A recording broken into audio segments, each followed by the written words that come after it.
Fala pessoal, tudo bem? Olha eu aqui junto com Henrique Trindade, historiador, pesquisador aqui do Museu da Imigração, e hoje a gente vai dar um giro, vai conhecer um pouco o lugar onde os nossos queridos e maravilhosos antenados italianos passaram. Então, vem com a gente!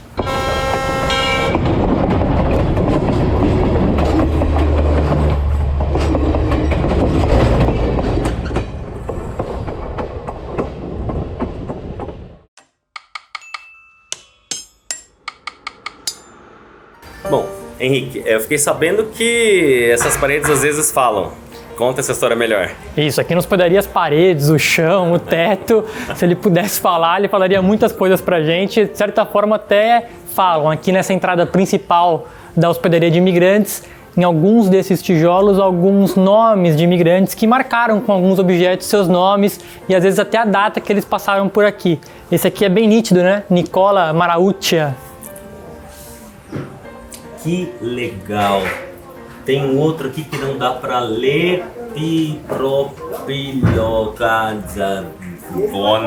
Tem um Stefan aqui, né? Uau. Do outro lado ali tem um que mostra a data. Deixa eu ver se eu acho aqui. Ele bota inicial, FAT 12/7/1901. Olha isso! 12/7/1901. Nossa, tem vários outros aqui. Tem vários. Eu já vi no museu, sei lá quantas vezes, eu não imaginava. As pessoas não imaginam que tem, né? Que legal. É bem bom. legal.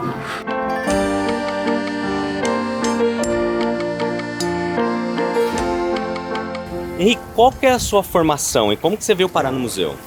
Bom, eu sou historiador, eu já trabalhava em museus antes de vir para o Museu da Imigração, trabalhei no pátio do colégio, né, no Museu Anchieta, trabalhei no arquivo do Museu de Arte Contemporânea da USP, e aí no contexto da reinauguração do Museu da Imigração em 2014, eu acabei fazendo parte, formando a nova equipe, né, do museu, que foi quase totalmente reformulada para a reinauguração pós-restauro do Memorial do Imigrante, que acabou se tornando em 2014 Museu da Imigração. Museu da Imigração. Então houve essa transição, né, de memorial, e aí foi nessa restauração que os livros foram então para o Arquivo Histórico de São Paulo. Isso, já logo no começo do restauro, esses livros e todo o documento, na verdade todo o acervo arquivístico histórico da hospedaria acabou indo para o Arquivo Público do Estado de São Paulo. A gente ficou com a coleção museológica, composta aí por 12 mil objetos, Caramba. Pelo arquivo institucional, pela coleção bibliográfica e pela coleção de registros de história oral.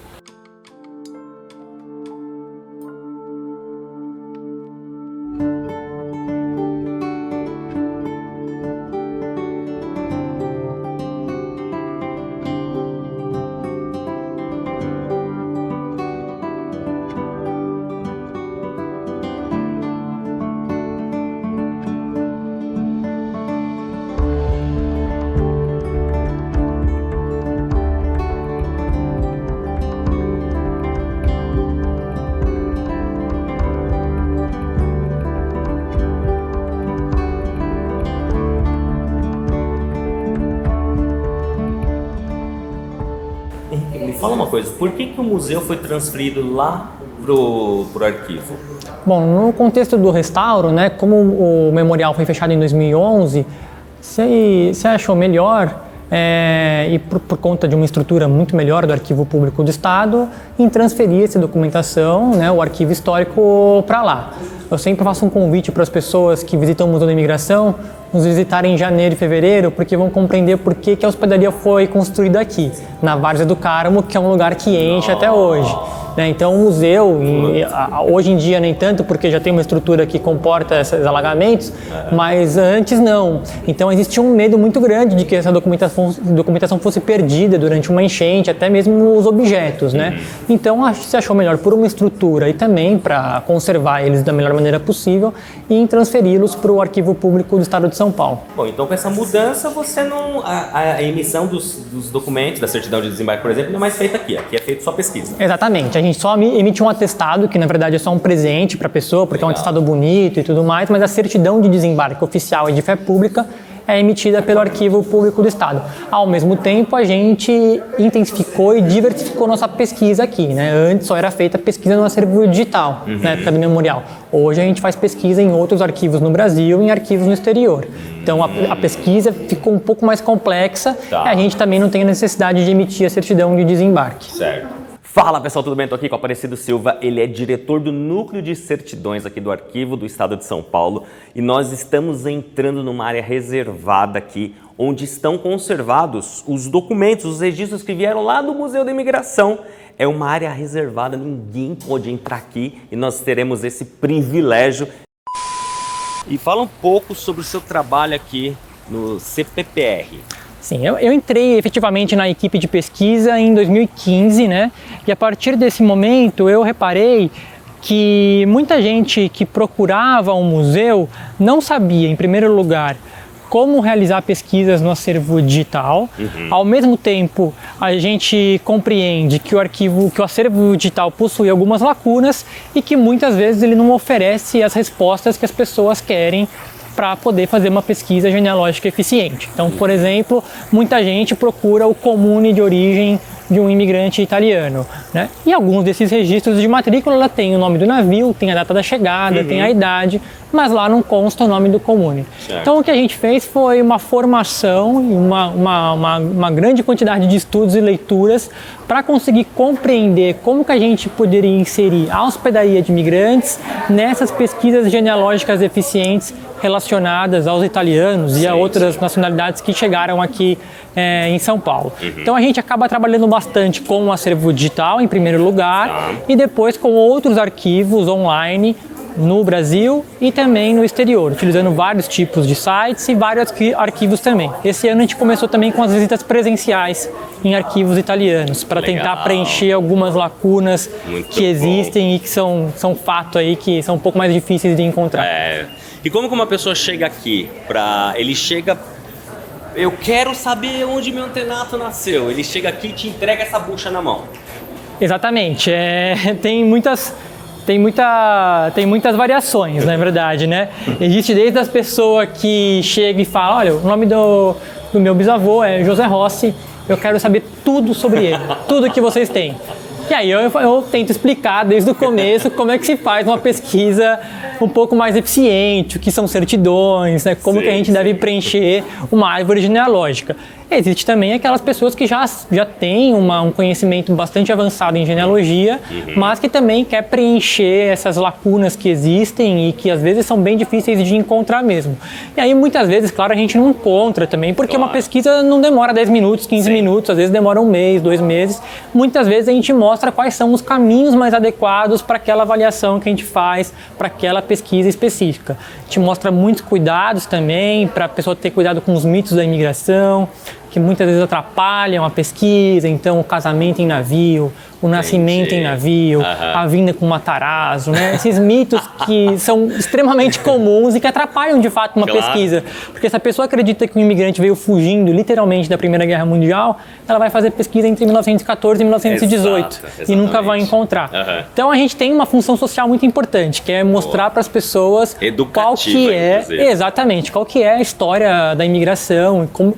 Na verdade, ela entrar no museu com algumas perguntas, sair com algumas respostas, mas também sair com muitas outras perguntas para que ela volte aqui, né? E que isso seja de interesse mútuo, tanto do museu, querendo saber as histórias dessas pessoas e como que se envolve nesse processo de busca por uma origem ou de busca por uma história, e de como que ela encontra essa história com H minúsculo, com a história com H maiúsculo, que é muito interessante pra gente, e também das pessoas que vêm para o museu em busca de um serviço, mas eu falo que nunca é um serviço, é uma conversa. A gente tem esse diferencial de conversar com a pessoa, entender um pouco quais são as principais dúvidas dela e como que a gente pode, na medida do possível, mostrar para ela qual que é o contexto das imigrações para o Brasil. Bom, então, Fábio, aqui é o seguinte, então ali a gente expõe um pouco o que a gente tem no nosso acervo digital, tá certo?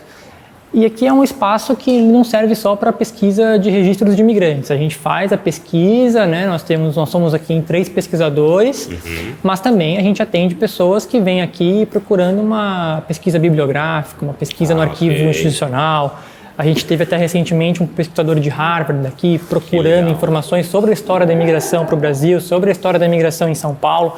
Então a gente atende desde a pessoa, como eu falei, do José Rossi, que quer saber tudo sobre o José Rossi, e eu sempre falo que tudo que você quer saber. Exato. Você quer saber onde ele nasceu, quando ele chegou, né, quando ele casou, porque aí são pesquisas diferentes que a gente faz, metodologias diferentes. Até, claro, acadêmicos que procuram o museu, tanto nacionais quanto acadêmicos de fora do Brasil, de outras universidades, que veem o museu como uma referência. Desde a década de 80, o museu vem se constituindo como um espaço de memória que tenta revisitar um pouco a história da imigração aqui para o Brasil, especialmente para São Paulo. Então já há um bom tempo que o museu vem se consolidando um pouco nessa área, né? E tem, claro, um acervo museológico, um acervo bibliográfico e um acervo digital de referência para a gente tentar compreender um pouco melhor essa história.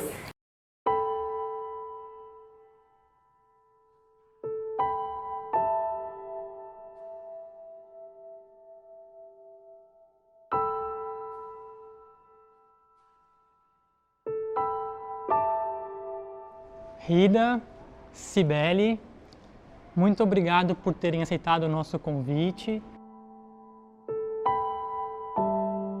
Como vocês devem saber, nesse prédio aqui funcionou a maior hospedaria de imigrantes do Brasil, conhecida como Hospedaria de Imigrantes do Brás.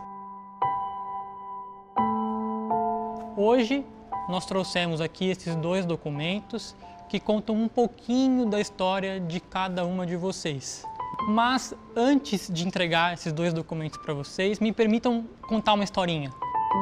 O embarque das famílias para o Brasil e a despedida da terra de origem, dos parentes e amigos, é um momento muito presente na memória dos imigrantes.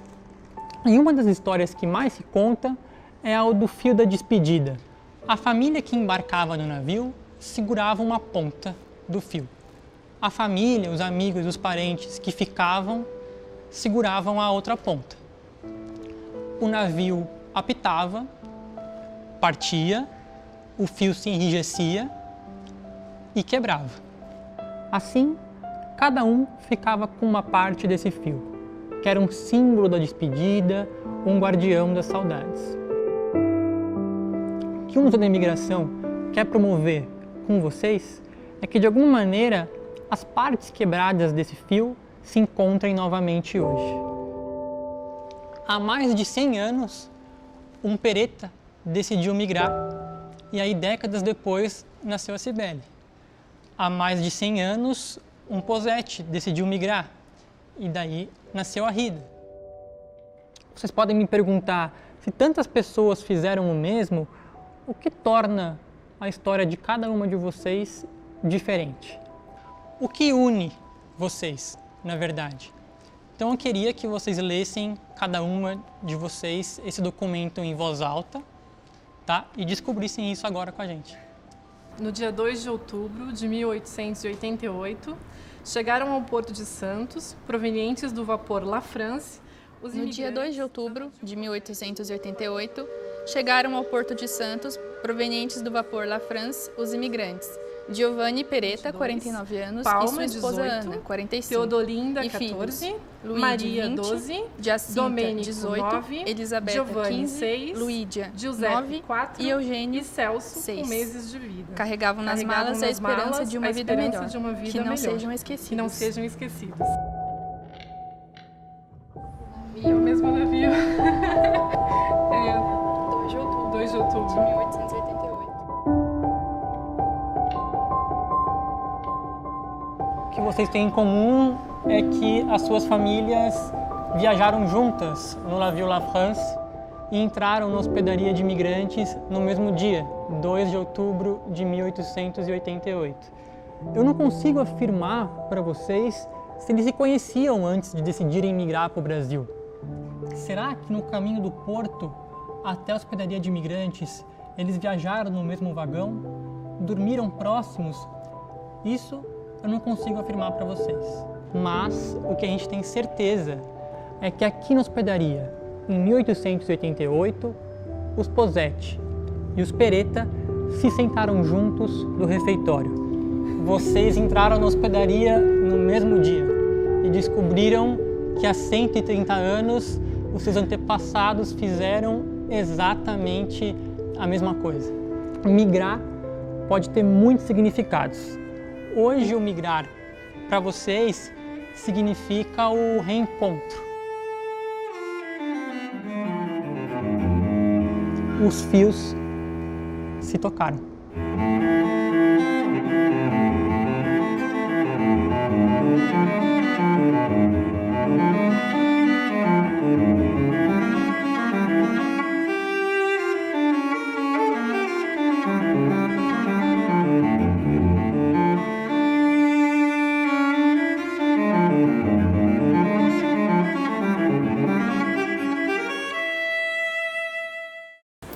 Henrique, fala sobre esse e-book que vocês criaram, como que foi isso? Isso, o e-book ele surgiu de uma avaliação de que as pessoas tinham uma dificuldade muito grande em fazer pesquisas eficientes no acervo digital. Okay. Né? Da forma como preencher um nome, um sobrenome, da forma como preencher outros campos, se preencher ou não, e mesmo explicar um pouco o que são esses registros de matrícula, o que significa cada item desse registro, porque muitos deles realmente você não consegue compreender e não é tão didático assim, você saber o que significa cada ponto desse registro de matrícula. E nesse sentido a gente resolveu criar o e-book para que, sendo gratuito, as pessoas possam baixá-lo e compreender um pouco melhor quais são esses itens, o que eles significam e como fazer uma pesquisa eficiente no acervo digital. Fazer pesquisa significa que muitas vezes você pode encontrar um documento, às vezes você pode não encontrar um documento. Né? Às vezes você fica esmiuçando 1 mês, 2 meses o acervo digital e a pessoa não passou. Sim. E aí isso também é uma informação, porque com base nisso informação é uma informação. também é uma informação. E aí você consegue ir por outros caminhos e fazer outros tipos de pesquisas.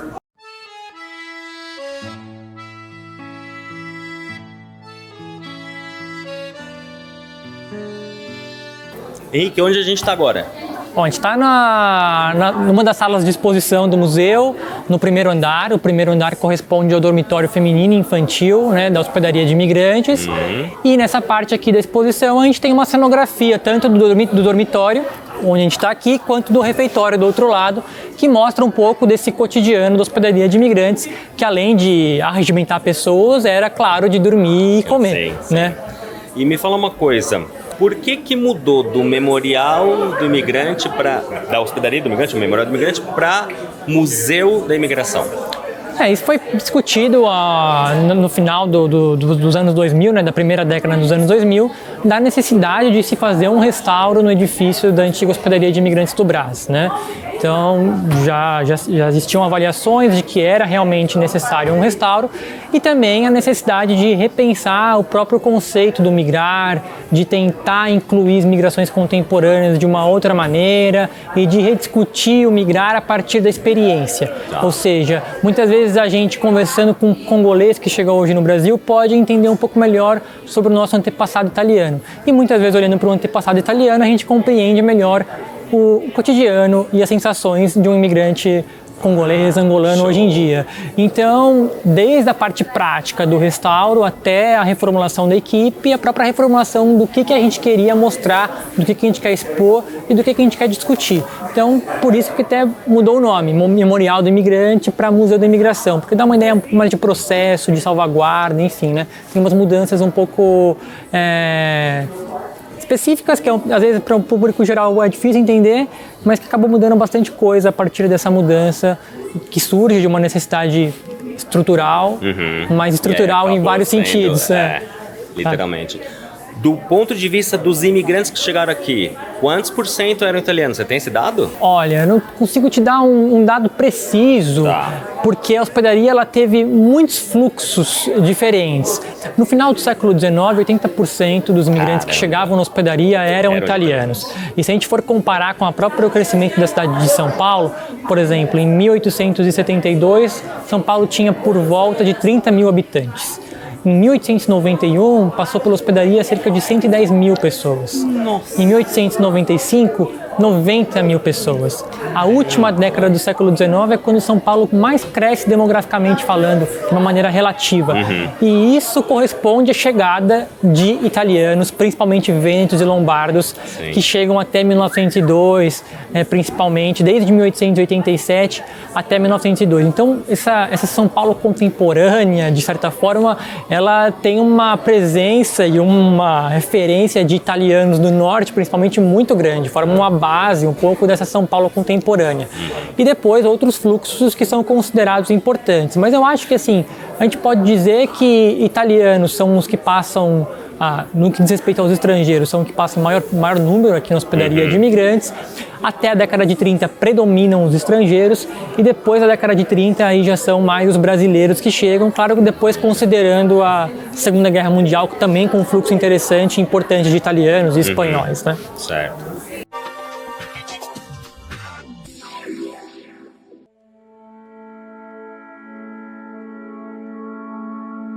Ela foi inaugurada em 1887, meio às pressas, em função de uma epidemia na hospedaria do Bom Retiro, que era anterior, e funcionou por 91 anos.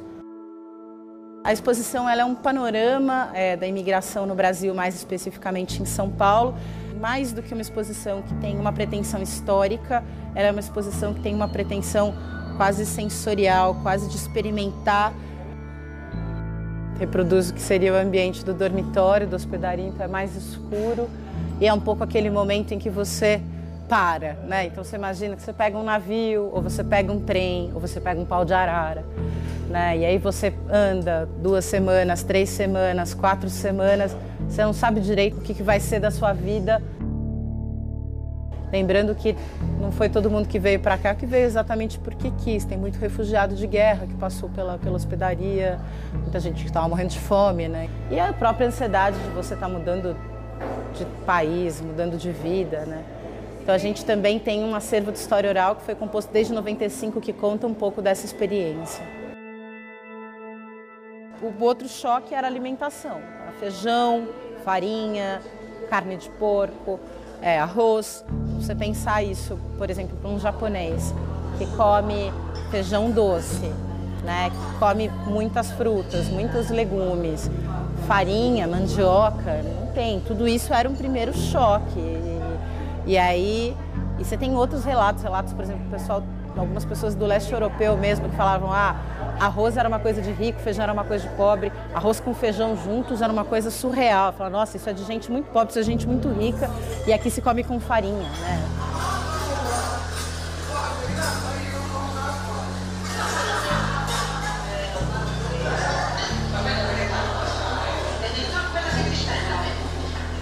Um pouco voyeur, você pode olhar o facsímile das cartas.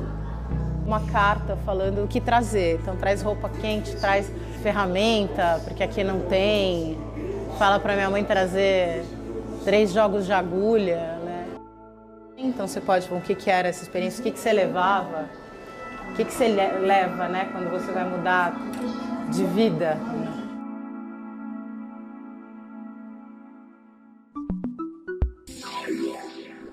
Que dica que você dá para o pessoal que quer consultar o acervo digital aqui do museu? Bom, Fábio, a primeira dica é que as pessoas comecem pelos registros de matrícula, que são os registros da Hospedaria de Imigrantes do Brás e também do Bom Retiro, né? Importante destacar que a gente tem registros desde 1882, desde a Hospedaria do Bom Retiro. Em 87, quando é inaugurada a Hospedaria do Brás, a gente também tem esses registros, tá certo? Então, o primeiro passo é acessar os registros de matrícula. O segundo, quando ela acessar esses registros de matrícula, ela vai ver que lá tem 5 campos de preenchimento: o nome, o sobrenome, a nacionalidade, a data e o vapor. Geralmente a pessoa não sabe a data, geralmente a pessoa não sabe o vapor. O que ela sabe, de maneira geral, são nomes, sobrenomes e nacionalidade. Mas de cara eu já dou a dica para não preencher, claro, o vapor, a data nem a nacionalidade. Porque muitas vezes os escriturários da hospedaria se confundiam ao escrever a nacionalidade. Então, às vezes, colocava português, digo italiano. E ninguém vai preencher português, digo italiano. Ou, às vezes, colocava italiano ou i.ta.ano.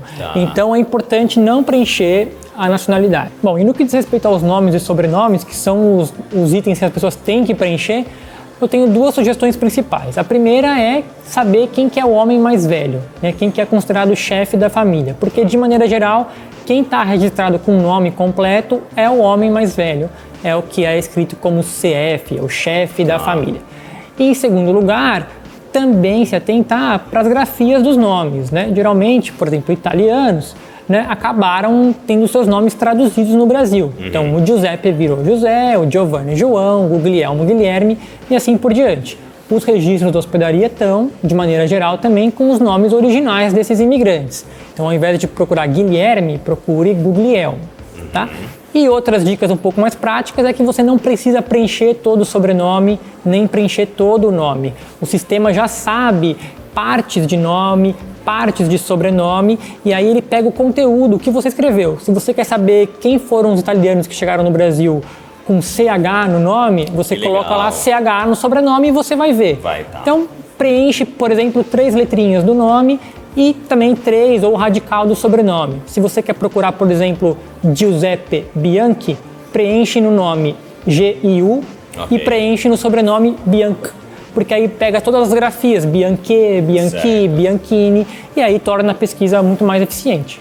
Então no meu caso, por exemplo, que é barbiero, eu colocaria Barbie ou barbier, que aí pode ser barbiero, barbiere, barbiere. Exatamente. E uma coisa interessante, muitas vezes, de destacar, é que muitas vezes o escriturário ou a própria pessoa que transcreveu confundia o A e o O. Então, por exemplo, tem muita família Tralli registrada como Trolli.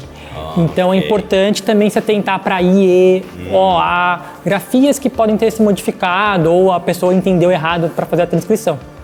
Muito louco, né? A gente está falando estamos no terreno da genealogia. Fala um pouco mais sobre essa sua paixão. Assim, eu acho que no Brasil existe uma importância fundamental da genealogia, que é não necessariamente, quando a gente faz uma pesquisa de um italiano que veio para cá, de um espanhol, a gente não está falando de uma família nobre, de uma família dinástica. A gente está tentando entender um pouco melhor quem era o campesinato vêneto, quem era o campesinato lombardo, quem era o campesinato napolitano, calabrês, que veio para o Brasil. A maioria das pessoas, que é o que a gente tenta no século XX, tem que trazer um pouco mais para o campo dessa história com H maiúsculo, que é não ver a história por cima, mas a história vista de baixo. Tentar entender um pouco melhor quem que eram os camponeses. Não o que pensava o Júlio César, mas os soldados do Júlio César. Né? E a genealogia ela traz um pouco desse fenômeno para a gente, porque a gente vai compreendendo que as ações tomadas pelos seres humanos ao longo da história reverberaram, de certa forma, em muitas coisas no futuro e, de certa forma, propostos, né, refletindo na nossa própria existência. Sim. Então eu acho que a genealogia, quando a gente faz ela, a gente se aproxima muito mais dessa história com H maiúsculo. Quando você faz genealogia italiana e pesquisa sobre registros de imigrantes italianos, a unificação italiana fica muito mais próxima da sua história. A Primeira Guerra Mundial fica muito mais próxima da sua história. A Revolução Industrial, a história do campesinato italiano, você acaba se interessando muito mais por história. E efetivamente, eu acho que a maior importância da genealogia é a gente se compreender como sujeitos e agentes históricos. Você fala, no século XIX, um trisavô meu, uma trisavó decidiu migrar. Ele escolheu o Brasil e isso modificou toda a história a partir dele e de todas as outras gerações. E você também, né? Você tomando uma atitude hoje, decidindo migrar ou não, decidindo mudar de casa ou não, de cidade ou não, isso vai reverberar no futuro, né? Então a genealogia proporciona pra gente um conhecimento não só da história, mas de nós mesmos, de sujeitos e agentes históricos. Bom, depois dessa eu não tenho mais o que dizer. Cara, muitíssimo obrigado, Henrique. Obrigado, Fábio. Sempre um espetáculo estar aqui. Bem-vindo sempre. E é o seguinte, se você quiser baixar o e-book do Henrique, vai ter link aqui na descrição. Se você quiser consultar o arquivo, vai estar link na descrição. Enfim, tudo que você precisa para saber mais a sua origem, para fazer uma pesquisa sobre o seu antenato, mas não só sobre o seu dante causa, mas também sobre toda a sua família italiana, estamos deixando aqui para você na descrição, tá bom? Um grande abraço e arrivederci! Toda vez que eu tava em São Paulo, eu falei assim, amor, vamos lá no Memorial. No memorial. Aí a minha filha já falava, aquele que você sempre chora? O lugar era conhecido, aquele lugar que você sempre chora. Então, ele remetia muito também a essa afetividade também, né? Ele tem algumas diferenças fundamentais, assim, mas enfim.